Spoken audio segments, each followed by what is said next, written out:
Hey, we got it. First Instagram live. I Well, hello. know. So good to get to meet you, Jeff. And, Thank you. thanks for taking some time out to jump on this interview. It's been funny, I did my first Instagram live and it's kind of a bit weird, just a few weeks ago now. And most people that I'm interviewing, very first time. So you're not alone. So, Awesome. awesome. So before we dive in, what I want to do is I just want to, for those amazing human beings who are just joining us for the first time, just give you a quick little introduction, and then we can dive into some awesome questions and into Jeff's wisdom today. So this is our 12th interview in the Self-Connection in Isolation exclusive interview series, where I've just been bringing together amazing individuals who do extraordinary work in this world, who are looking to contribute at every level wherever they can. So it's exciting to bring them on and get to dive into their wisdom so that we can not fall into the fear zone and we can actually tap into the growth zone during this crazy time in the world. So today's guest, we've got Jeffrey Slayter. And I'm really excited about this because Jeffrey partners with visionary entrepreneurs, I like that, and CEOs, executives, and companies to amplify their growth and impact in unconventional ways.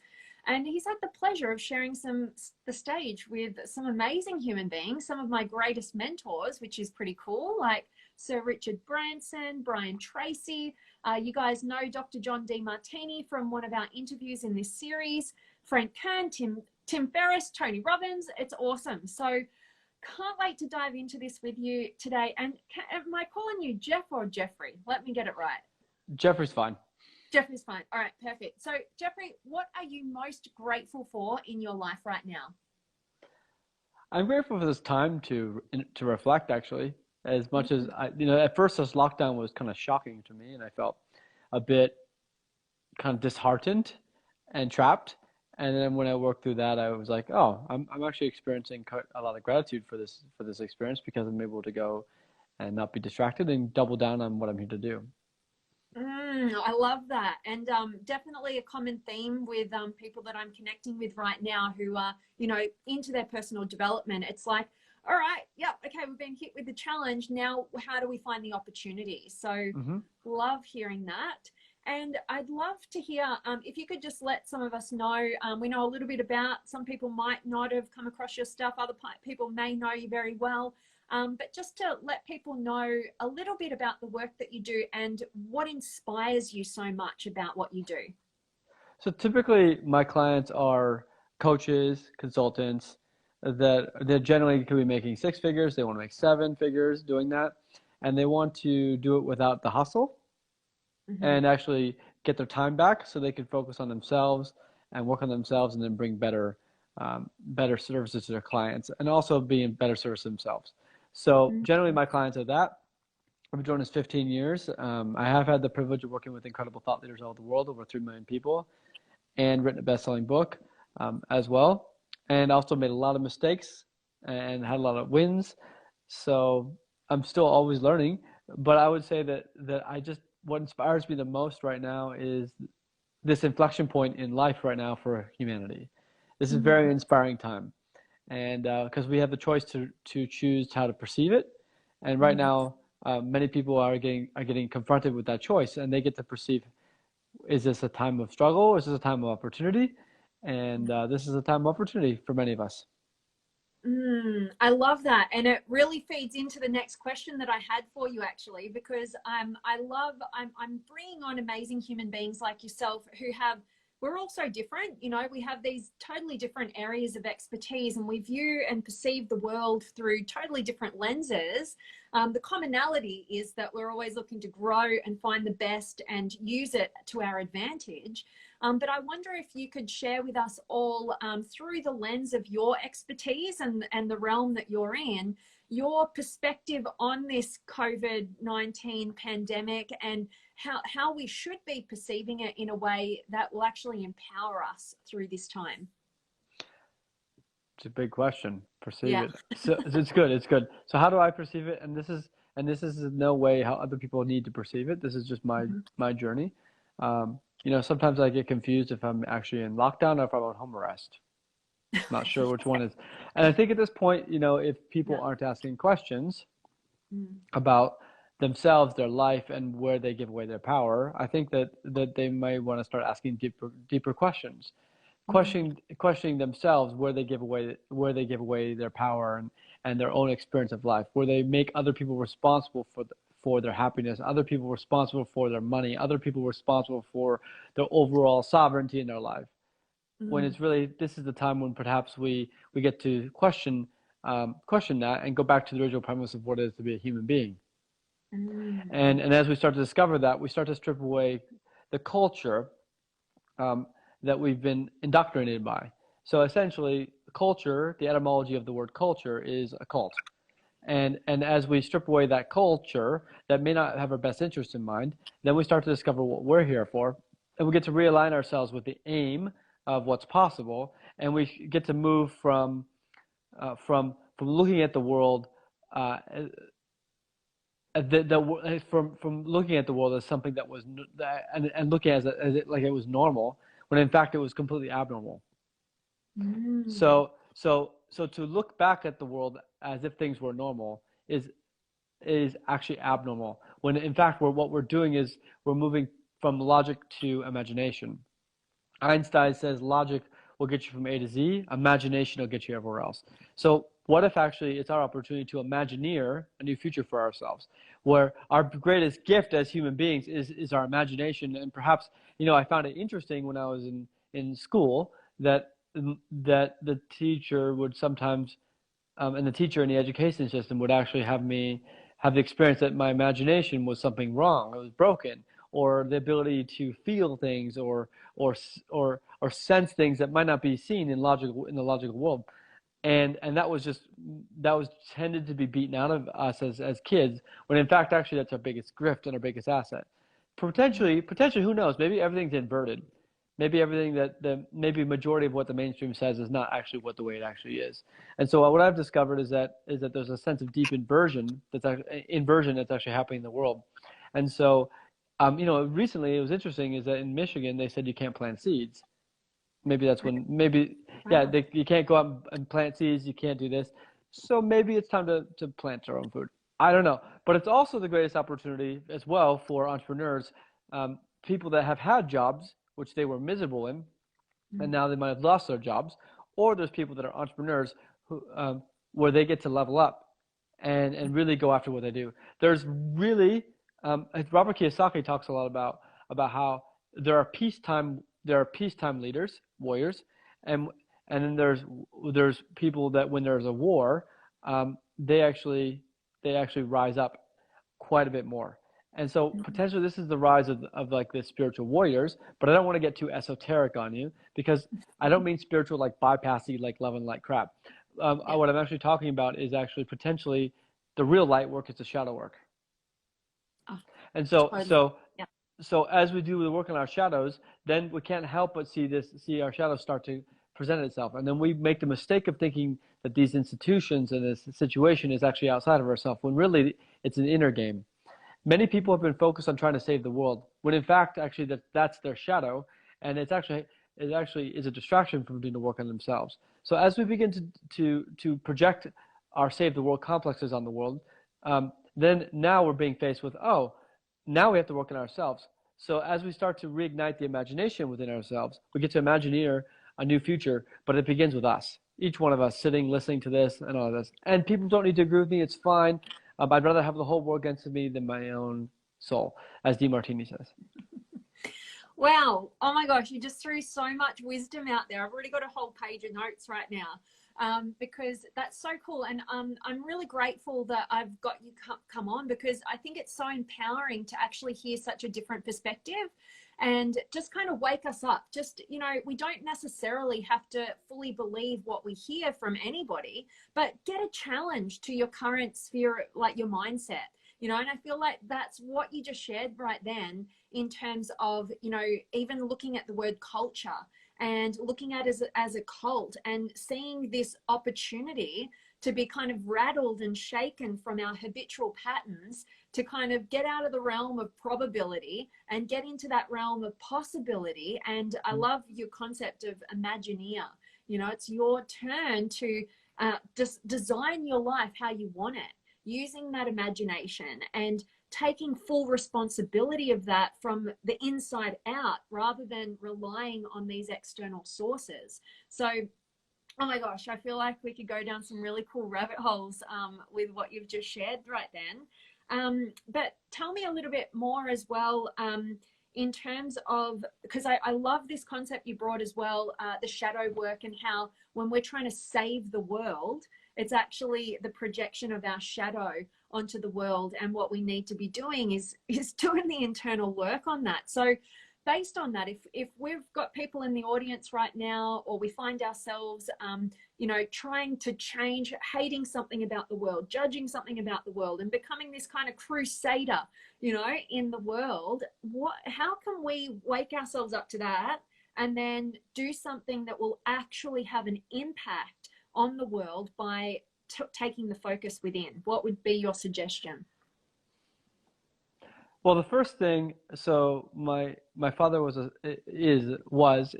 is retired now, but was a very successful entrepreneur, and he started a company that is now publicly traded, and he was the first co-founder and CEO. So I have a lot of respect for what he shared with me, and I immediately, when this crisis actually happened, I called him. I said, "What do you think?"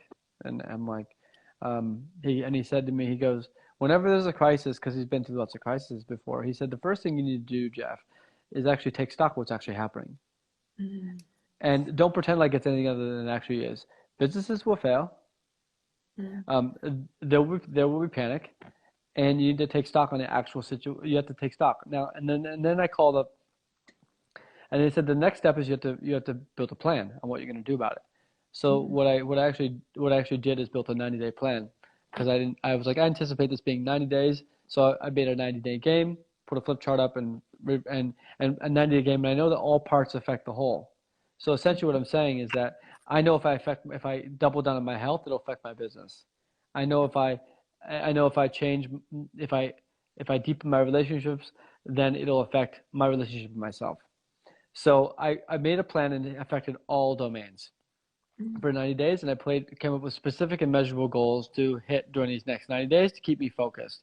Otherwise, I get entrapped with media and other things, and get distracted, which is the agenda, by the way, to distract. But if there was one, who knows? I could be off. So essentially, then I had a conversation with my friend Kat, who I've been going for years to the jungles of Peru, and taking executives there as well. And Kat is an incredible woman who's done a lot of really deep work. And what she said to me was, she says, during this time, because I've been meditating for 15 years or something, and I said in my meditations, I said, what's the best way to deal with it? Because I don't want to bypass this situation, because it's easy to be in denial about it. Yep. And so she said, in your meditations, step 1, ask yourself how you actually feel. So at the time when it first began, I felt, anxiety. I felt out of control. I felt like I felt powerless. I felt a little bit of anger, and I felt that. Now, I didn't actually say I am that. She said, to make sure you don't say I am angry, I am powerless. I feel this. That gets us into a feeling, and then when we can feel it, we can excavate it. Whatever we can feel, we can heal. So then, after I actually took the time to feel it, step 1 in meditation, I actually then redirected my attention on what I want. And then I doubled down on my focus on what I want, and then built a plan, and then stood in the future of the end of the 90 days and worked backwards from that. And when we can do that, the future pulls us forward. Yeah. Now, what I did notice is I also had to make some cuts to things that were distracting me. So I actually went on a cut to block to actually people that were distracting me from what I'm here to do, because this is this time that's actually happening right now, whether people choose to believe it or not, it's a very special time. The entire world is shut down, and if you notice, nature's kind of rejuvenating herself, and there's lots of talks this time. I'm not going to get into it philosophically, but consider that perhaps there's a reason we've chosen to be here at this inflection point in time. This is no accident. We could be here. There's a waiting list to be here on this planet, and it's a long one, and it's a privilege to be here. And then we chose to be here right during this so-called shutdown, which is very rare. So at this time, this is the time we want to really double down on what we're here to do. And the first thing we're here to do is actually work on ourselves. Yep. And then realize that perhaps a lot of things we were so-called doing were distracting us from our core work, and then getting clear about what those core works are. And the way we get clear about our core work is, number one, we look at where we lose track of time. Wherever we lose track of time is where we need to be spending our time. Yeah. So I know that sharing, I lose track of time. I know that in meditation, I lose track of time. I know that in working with executives and scaling their businesses, I lose track of time. I know that when I'm around the fire, I lose track of time. You know, so there's all these areas I've identified where I lose track of time in. And that's where I now majority spend most of my time. So then I go back to the original premise of what is to be a human being, which is to be timeless, outside of time. And then when we're playing outside the confines of time, we're then no longer restricted by the normal limited nature of time and the time constructs. We actually are working slightly outside of time, and I dare say, like Joe Dispenza says, he's like more of the quantum, but that's a little bit airy-fairy. So you have to bring it down to the grounded level, which is, what are you doing? How are you doing it? And measuring it and checking up on those things. Boom. Oh my gosh. I'm actually getting quite excited by this conversation, because it's not every day that you get to have something that just kind of like, whoa, yeah, I haven't been thinking about that. It's outside the norm of our everyday thinking. And yeah, just so much of what you said, I really resonate. And you might know this term as well. But what you articulate in terms of that space where you start losing time, I call that your flow state. And I do work in personality psychology, and one of the greatest gifts I feel I can give people through that framework is an identification of what's actually going on in your brain that puts you in that flow state, that makes you lose track of time. Yeah, go ahead. I'm glad you brought that up, because people working with someone like yourself can really support people identifying those flow states. And when they're in flow states, they go from hustle to flow, and they're far more productive.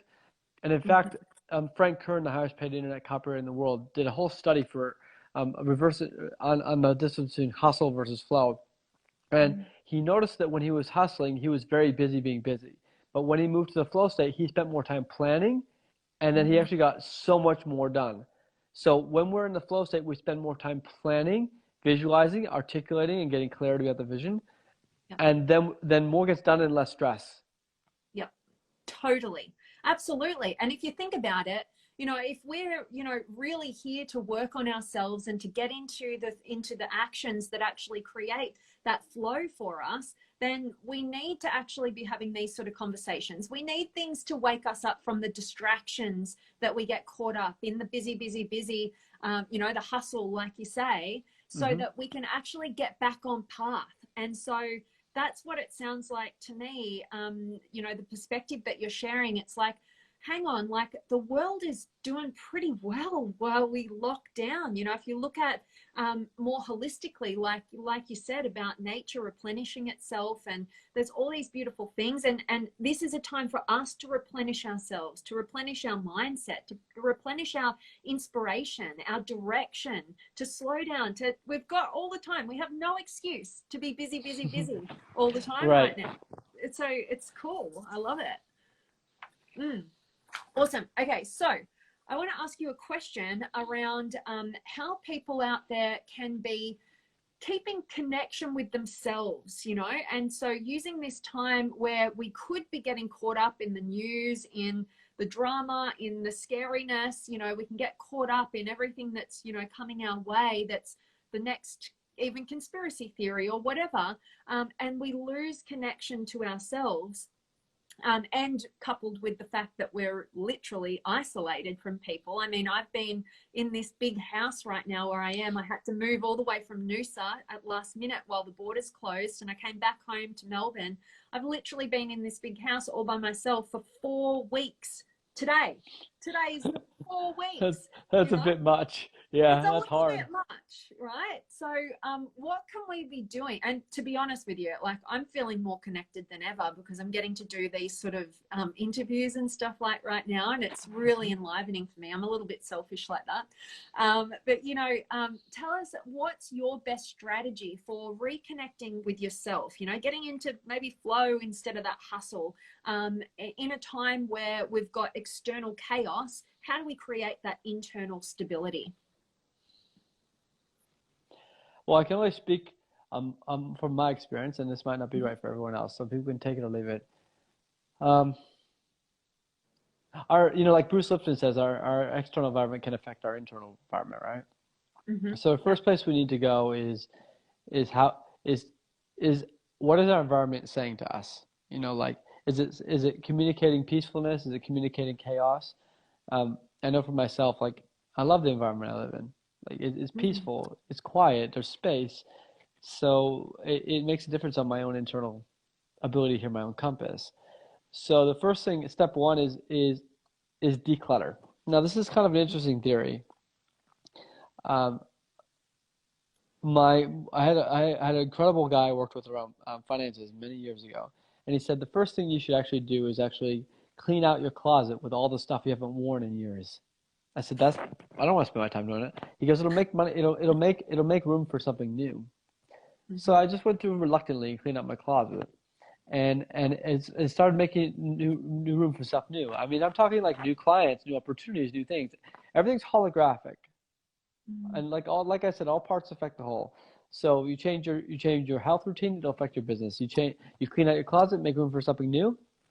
That can happen. So it's something simple people can actually do. So if someone listening to this wants something more complicated, I would actually invite you to consider that you make your life too complicated, and that's actually creating more anxiety in your system. So, and also if you're listening to this and you're quite skeptical, this is the time to actually be skeptical about your skepticism. So you can actually move on to actually what you're here for, which is really important, which is to actually imagineer a new reality, because this is not a war that is on the surface. This is a war on our realities. And the way we're going to win this war is by not fighting this war in itself. We're actually going to win this war by creating, like Buckminster Phyllis says, a new reality. So essentially, it's time to create a new reality for your own environment first, and that actually speaks to what you're here to do. So if your environment could speak, does it speak empowerment? Does it speak peace? Does it speak what you're here for? Does it speak inspiration? Or does your environment speak boredom, television, distraction? It's up to you. There's nothing wrong, good or bad. Step one, change your environment. Step two, and then I know you could, and there are some people that might have that say, well, I can't change my environment. I'm stuck here. Are you really? You can have your circumstances can be bigger than you, or you could be bigger than your circumstances. I believe that human beings are far bigger than their circumstances, and this is the time we start to remember that. And if you're confronted by what I'm saying, then I'd look at your relationship to yourself and your own value of who you are and your relationship to what you're really here for. And I would challenge you to be skeptical and finally start doubting your doubts. And when you can start doubting your doubts, you'll start to actually realize that like what's under those doubts is actually a force to be reckoned with as human beings. And without that force to be reckoned with, what we will be is slaves. And essentially, but the first step we have to admit is that we've been slaves. And as slaves, we have to look back. We have to look at the shackles and look at the shackles that are around us. And those shackles are actually those shackles don't. You might not see shackles on your ankles, but you might actually hear those shackles. And that shackles exist in our mind. The part of our brains that say, "I'm not enough. Who am I to do this work? I can't make a difference." That might not be that might be. Who knows? They might even call that mind control. I don't know. Maybe it's mind infiltration. Is it really you? Is it your voice? A good question to ask yourself is, what's your voice? So are you really hearing your voice, or are you hearing somebody else's? Tesla says we're transmitters and receivers. So if we're transmitters and receivers, what are we actually receiving? And the challenge is many of us as receivers are actually tuned into radio stations that it might not be something that actually speaks to our true selves.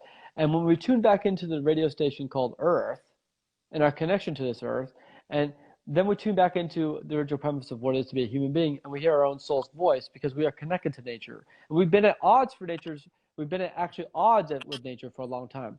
But then we can realize there's nothing that the degree we've been at odds with nature is the degree we're at odds with ourselves.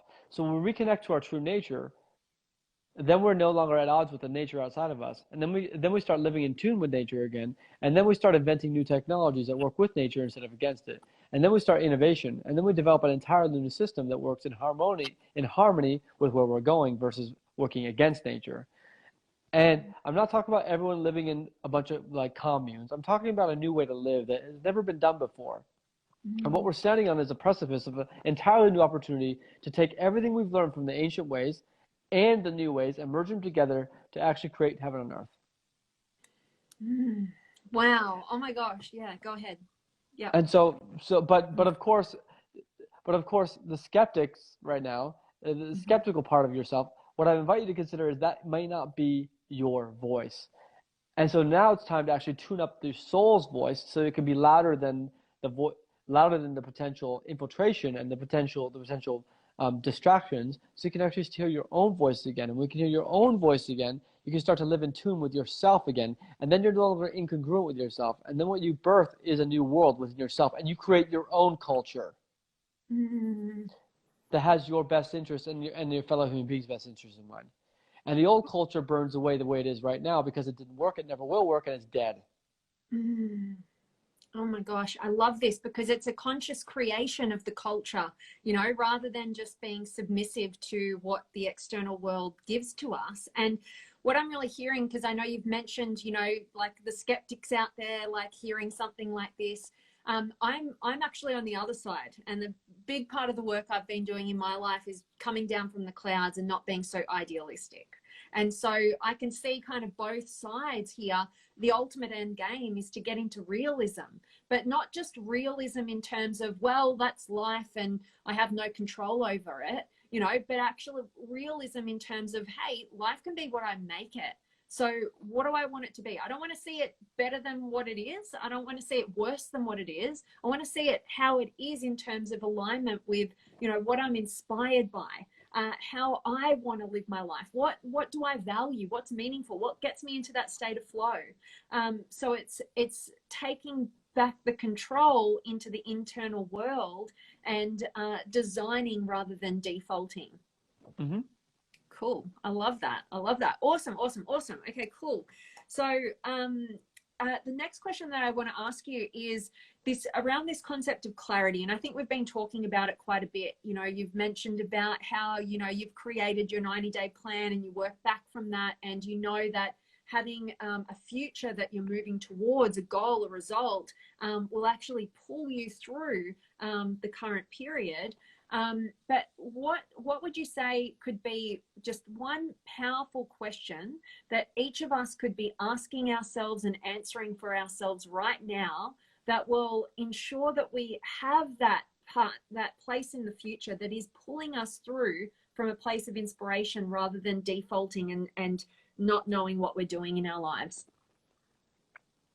I'd probably ask the question, how can I begin to notice how things are working beautifully in my life? How can I begin to notice how things are working in my favor in my life? You get to choose. How can I begin to notice how things are working blank, fill it in? What that will do is it will actually, after having spent years with incredible master transformational teachers in San Francisco, literally the questions will create realities. And so how can I begin to notice how things are working in my life around money or this? What happens is there's a presupposition inside of that question. It's presupposing that things are working. Now the skeptic might say, for example, well, then you're not playing in reality. Okay, well, since it's a war of realities, which reality would you like to live in? So since I would choose to live in that reality, because there's billions of different realities that are coexisting right now. Yep. And essentially, how can I begin to notice how things are working in my finances, or whatever it is you're doing? The part of our brain will begin to scan for things that are working, and wherever we put our attention expands. And so it's like a flashlight. It's like if you're in a dark room, you could have opportunities all around you, but if your flashlight's placed on the wall, you won't see them. So wherever, so, but then if you turn your flashlight on, you turn it around, there's plenty of opportunity. Wherever we put attention expands. So how can I begin to notice how things are working in my life or on my finances or whatever? Then that redirects your attention on that, and then you get more of what you put your attention on. I love that. And so it's very similar to, you know, what am I grateful for? But it's more specific, because you can look at the areas of your life, and particularly maybe, would you say, the areas where you might be a bit afraid, or like there might be, you know, some kind of negative focus, like focusing on, so you can make that shift. Yeah, I agree. I just to speak to people who have done a lot of transformation work, the most limiting beliefs is that there are beliefs. So this essentially what I'm saying is that, and that there are limiting beliefs. Okay, so let's just play with this for a second. Is that the whole self-help industry is potentially inverted. The term self-help presupposes that people need help. It presupposes there's more work to do, and then you become fixate. Look, what if actually we're exactly how we should be, and we have more work to do to reach to express ourselves in more way. And that's coming from a different place from trying to fix ourselves. We're not broken. We're just discovering, we're evolving. You can either slow down evolution, or you can actually, or go with it. And since we're evolving right now, let's do everything we can to not slow us down. And since this is the biggest shift that's ever happened in potentially thousands and thousands of years, or maybe I'm just, or maybe I'm just too spiritual. Who knows? Maybe like it's okay. Like, I'll just invite you to consider that potentially the prophecies have been talking about this time for thousands of years, or they don't know anything. And I'm sure that I'm done. Actually, what's funny? It's like I talk about this, and I keep trying to handle the skeptics, but there's not as many skeptics out there because I think they've been there's a wake up call that's happened, which is they're locked in their houses. Everything I thought was real is not. And so if you're feeling that right now, this is a deconstruction so you can reconstruct yourself and rise like a phoenix bird. So what I'm saying is that this has been talked about for thousands and thousands and thousands of years. And at this point right now, you literally have you have literally the wind behind, like underneath your wings, literally. I don't know the right metaphor, but there's so much support right now in you doing your work energetically that you can pretty much, anything is possible. And so now more than ever, anything is possible, because every one of these sabotage things and everything are falling apart. Our institutions are breaking apart at the seams. The money system is printing over $1 trillion every other day, basically, in the U.S. You think that's going to go on forever? Like that it can't go on forever. It's going to break down, and what are we going to be left with? We're going to be left with our own sovereignty in ourselves, and it's going to be up to us to create an incredible reality, and it's going to be up to us as creator beings to co-create something amazing. And we're all like notes in a song, and we each contain a very specific note, no better or worse. And when each of us play our single note, then we start to work in unison together again, and we start to bring this planet back to realignment, and we start to actually to realign ourselves with our true nature, and we start to actually get what we came here for.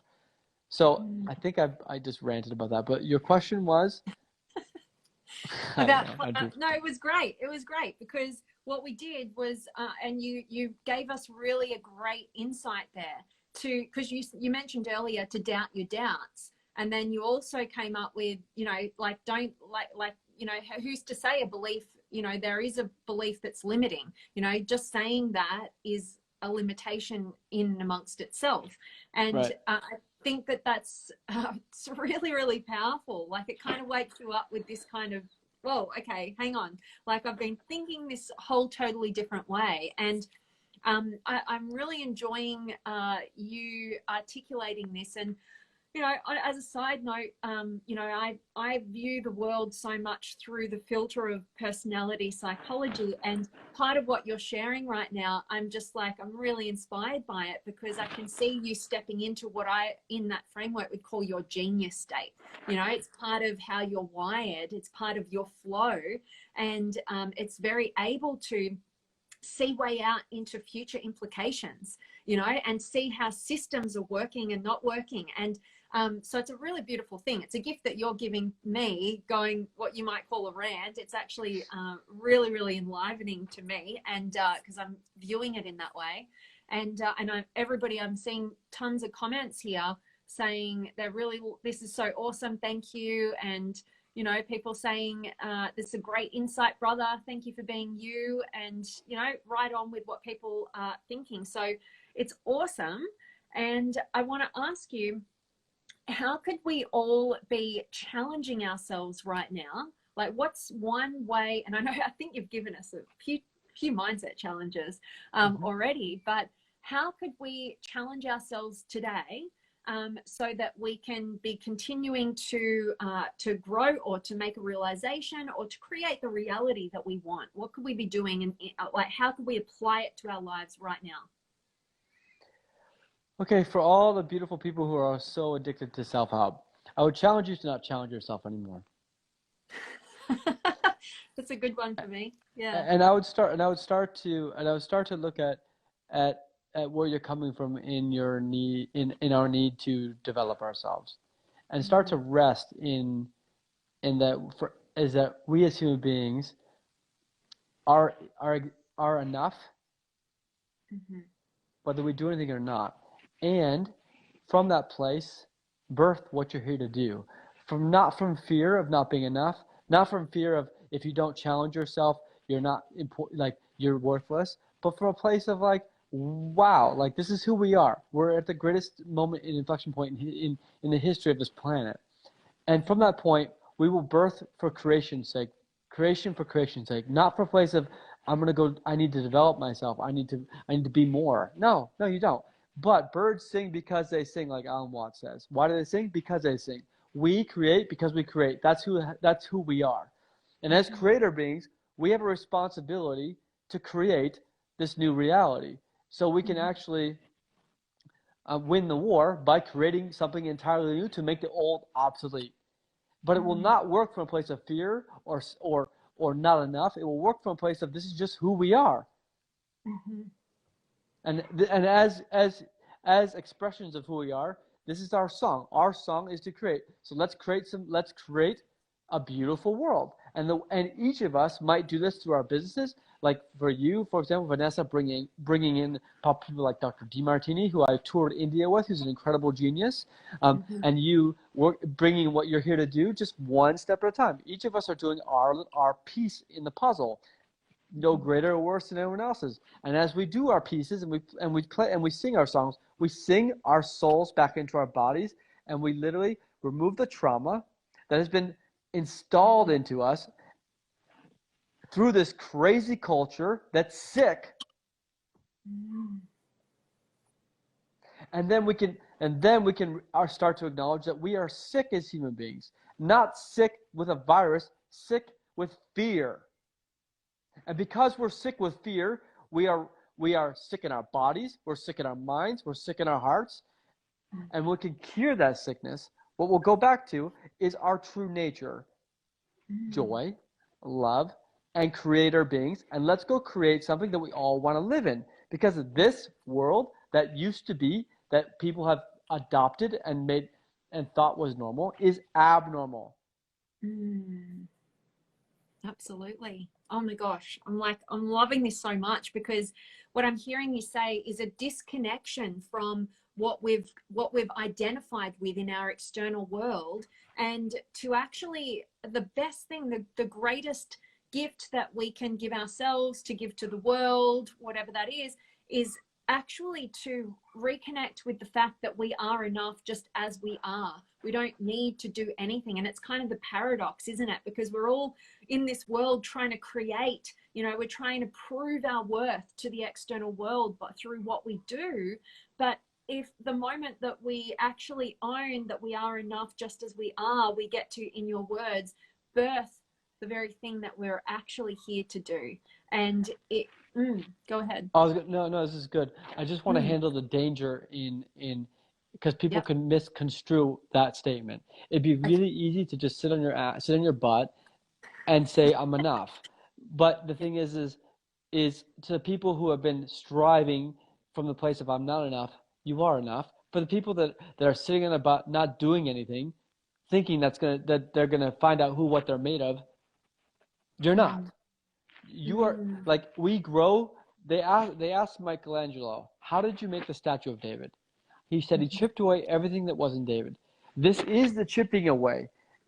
Diamonds are built through pressure. This is the pressure. And if you're going to buckle under this pressure, you're going to find out what you're made of.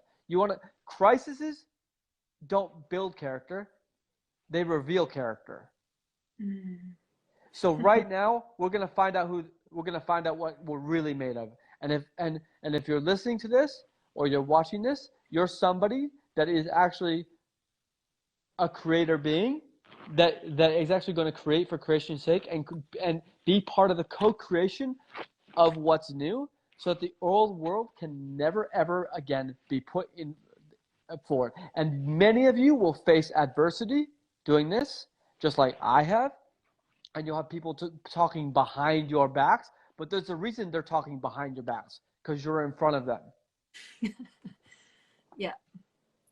Absolutely. And this is so empowering for us all. I think I'm going to rewatch this one and soak it back in again, because it's not your usual, and it's really hitting home for me. I love a good wake up call, not, trying not to get attached too much, because I do like challenge. And when you mentioned before, challenge is to not challenge yourself too much. But I think that there's a difference between when you are challenging yourself and where that's coming from, that hustle, exactly, versus a conversation like this that challenges you, but it's flow, like it's exactly. enlivening.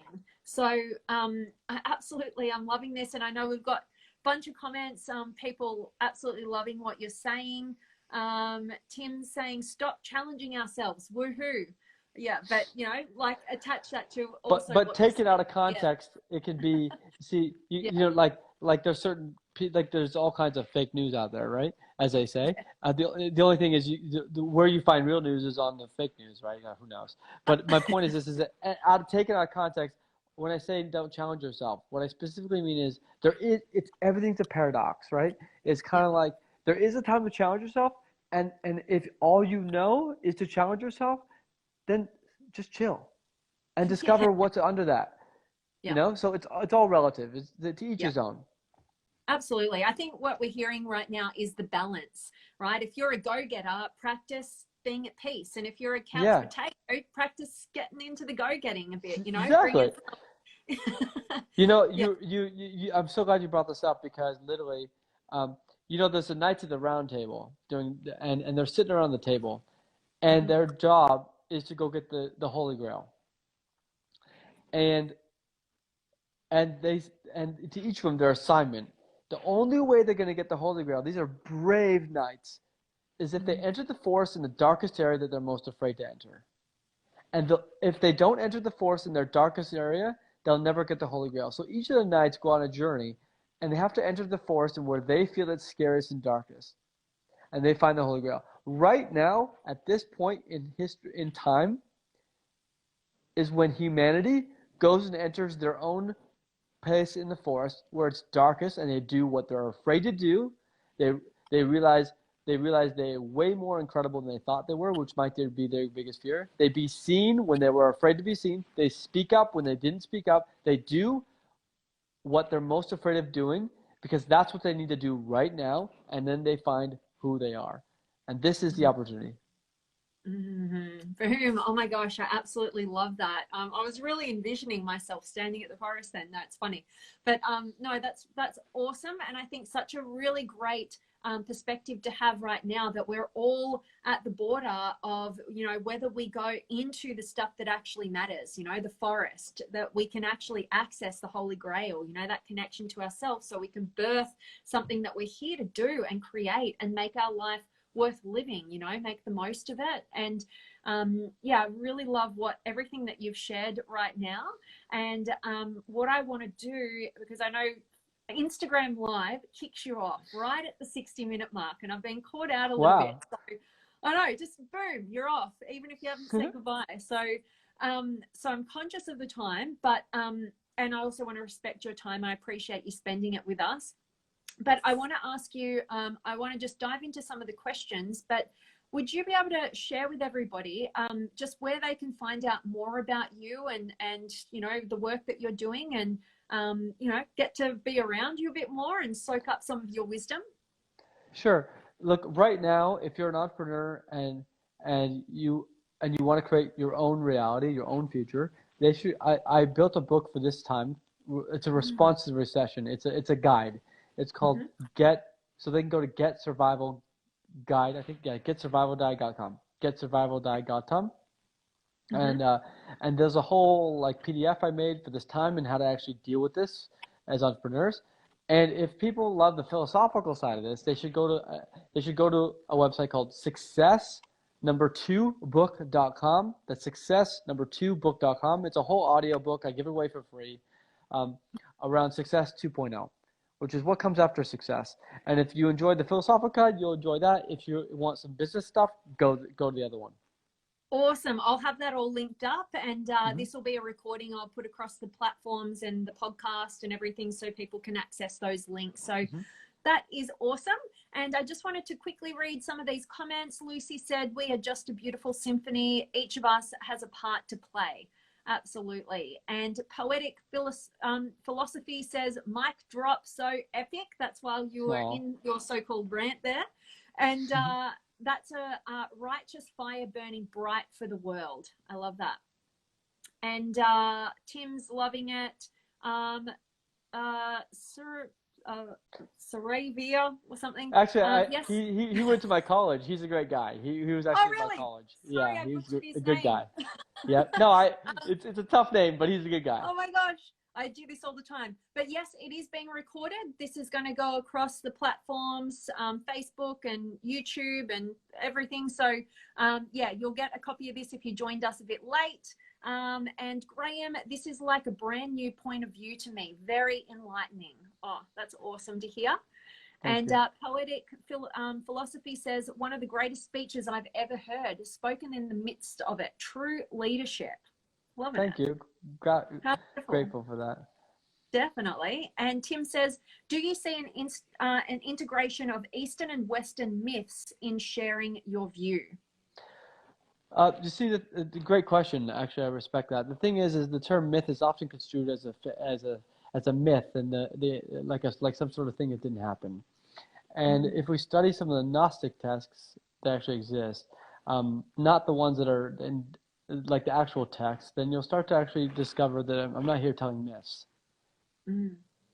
Perhaps, and this is what I'm sharing and doing my best to share about is something that is that is different philosophies, or aka realities,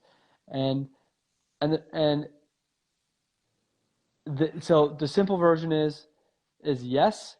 And the deeper version is I don't want the term myths have a connotation as if it's not true. Yes. So yeah. So there's so much to learn, and anyone who the man that asked that question has a lot of wisdom to even ask the question. So I'm just he giving you a does. hint. Tim has been joining us throughout this series, and he always asks amazing questions. I really appreciate having him co-creating this space. So it's really cool. Sir, can you say your friend's name? Survia? Servia. Would love to get a recording. I read it. I don't want to mess up his name either, but he's a good guy. I just can't. I know. Yeah, I hear he's a good guy, so I don't want to ruin his name. So Coles. Okay, Coles. That is it. Coles. That's a simple version. Coles. Yes, okay. Exactly. Coles. Thanks, Coles. That's way easier. Yes, so exactly. And Jerry said, "Thanks, awesome interview." So that's so cool to hear. And yet, Cole's definitely easier.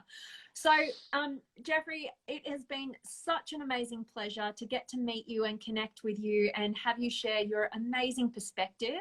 That's given me so much insight. I'm going to be re-listening to the recording. I know it's impacted so many who've been listening to this as well, and will impact others who will listen to the recording. So what I wanted to ask you is, Tim just said, "Grateful, such great energy and insights." Thank you. Thanks, Tim. Thanks, Tim. And just any final words, and Lucy's loving it, any final words that you have to share with us just that you'd like to leave us all with right now? Many people around the world right now are have bought into potentially that there's this idea of the apocalypse, like things are going to end. And actually, the apocalypse is actually a new beginning.